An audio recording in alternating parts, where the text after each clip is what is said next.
Good afternoon, everyone, and thank you for giving me an opportunity to share my work called Underground Hospital, which is about medical innovation in Eritrea. I hope you enjoy.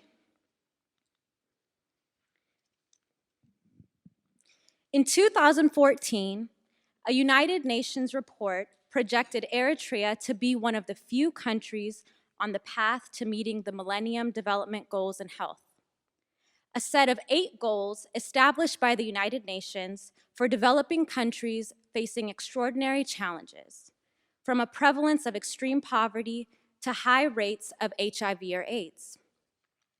This is surprising because Eritrea is the only African nation that does not accept bilateral assistance or aid from the United States and has refused to adhere to structural readjustment programs, economic policies that new countries must follow in order to qualify for loans from entities like the World Bank and the International Monetary Fund, the IMF, since gaining formal independence from Ethiopia in 1991.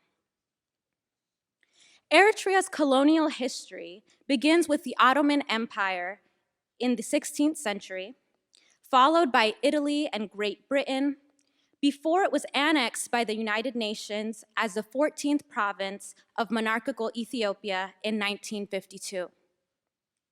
After years of civil unrest under the ruthless Emperor Haile Selassie, armed struggle began in 1961 and lasted for 3 decades. Often upheld as the only nation in Africa to have never been colonized, it is little known that Ethiopia had its own imperial agenda. Up against a country which possessed sub-Saharan Africa's second largest army after South Africa, Eritrean revolutionaries had to develop innovative medical practices in order to manage mass casualties as well as evolving ballistic wounds and disabilities. This was due to the advanced weaponries provided to Ethiopia by allies like the Soviet Union and the United States. This medical innovation began in Orota, the underground hospital in a small rural town called Nafa. In 1976, the Eritrean People's Liberation Front commissioned Eritrean doctors who had been formally trained at Addis Ababa University, the metropole of Imperial Ethiopia, to train ordinary Eritreans, farmers, mothers, and adolescents, as Agar Hakaim, or barefoot doctors. This system was an adaptation of the Chinese Barefoot Doctors Program, developed under Chairman Mao Zedong during the Communist Revolution. This healthcare system focused on the socialization of medicine through training of healthcare workers in rural China to provide broader access to care. In line with guerrilla-style tactics, EPLF doctors developed secret strategies for sharing the Agar Hakaim, or barefoot doctors model, effectively training them as combat medics. EPLF doctors, along with Agar Hakaim, developed a set of clinical protocols and procedures attending to injury, disability, and the need for long-term rehabilitative treatment. For example, EPLF medical personnel like Dr. Tereste Feradu designed sterile surgical theaters and abdominal surgery interventions previously deemed fatal amid resource shortages while underground or in camouflage makeshift tents.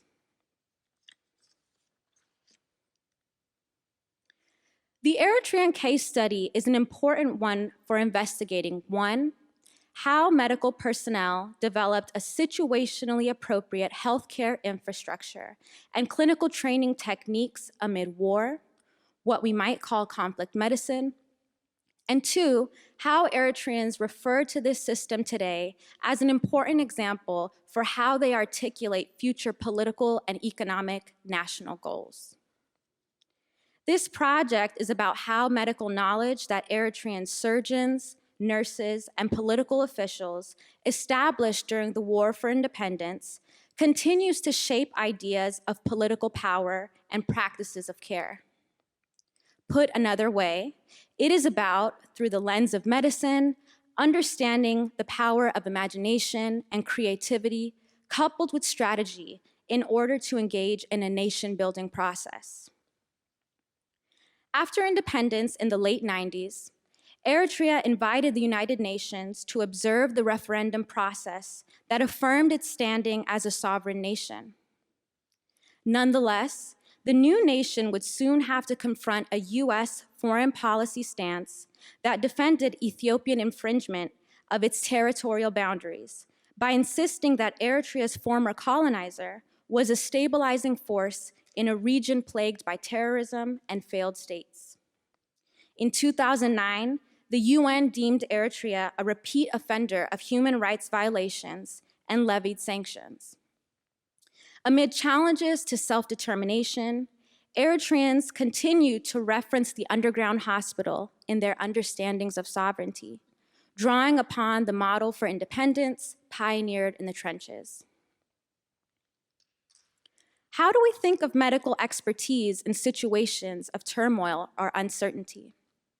As you can see here, EPLF medical personnel created an underground pharmacy and laboratory nestled in the shrubbery of the natural environment, although very limited in resources and provisions in rural Natfa. This is important for considering in the current day context of Eritrea, wherein UN sanctions heavily discouraged capital investment by neighboring powerful countries for the past decade. Though Eritrea was not engaged in full-fledged combat warfare in the past 29 years, how might have Eritreans innovated new ways of practicing medicine and establishing healthcare policies in similarly resource-limited settings created by the challenging geopolitical and diplomatic relations for the country? But there is one important relationship worth re-mentioning in talking about Eritrea's future. In the decade that followed liberation, the Eritrean government established a formal partnership with China to construct Orota Hospital, the nation's largest and most well-resourced medical center in the capital city of Asmara, tellingly named after its predecessor in the Natfa trenches. This is a monument commissioned by the government of Eritrea in 2002 that commemorates their lasting alliance and gestures to future collaborations. Studying the underground hospital, war's aftermath, and the legacy of medicine in Eritrea will help us understand the changing geopolitical landscape of an Africa increasingly oriented toward China instead of Western powers like the United States. It will also help us consider how people develop strategies and techniques for forging new institutions and distributing expertise to persevere and thrive in the midst of challenging and life-threatening circumstances. Thank you.